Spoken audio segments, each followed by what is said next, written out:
আজি আপোনালোকৰ ওচৰলৈ বহুত ধুনীয়া মিক্স পাটৰ যোৰা লৈ আহিছোঁ। এইটো আপোনাৰ কালাৰিং গুণা ৱৰ্ক কৰা আছে গোটেই গাটোতে। এইখন আপোনাৰ চাদৰ হয়, গাত সৰু সৰু বুটা থাকিব ফুলৰ, আৰু আপোনাৰ পাট্টাটো আপোনাৰ হেভি থাকিব কালাৰিং গুণাত। এইখন আপোনাৰ মেখেলা হয়, আৰু ওপৰৰ ফালে আপোনাৰ সৰু সৰু কালাৰিং গুণাৰে ৱৰ্ক কৰা থাকিব। কালাৰ অপশ্যন দেখুৱাই দিছোঁ। এইটো এটা কালাৰ, এটা আছে আপোনাৰ বটল গ্ৰীণত,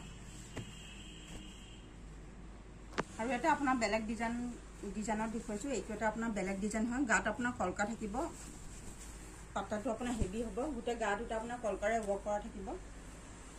এখন আপোনাৰ মেখেলা হয়, মেখেলাৰ ওপৰৰ পাট্টাটো আপোনাৰ হেভি থাকিব আৰু কলকাৰে আপোনাৰ ওপৰলৈকে ৱৰ্ক কৰা থাকিব। এইটো আপোনাৰ গোটেই গাটোত আপোনাৰ খিচখিচা বুটা থাকিব আৰু হেভি হয় আপোনাৰ পাট্টাটো। এইখন আপোনাৰ মেখেলা হয়, অৰেঞ্জ কালাৰ হয়। আপোনালোকৰ পচন্দৰ যোৱাৰ ভিতৰত কৰিলে আমালৈ স্ক্ৰীনশ্বট মাৰি হোৱাটছআপ কৰিব পাৰে। ধন্যবাদ।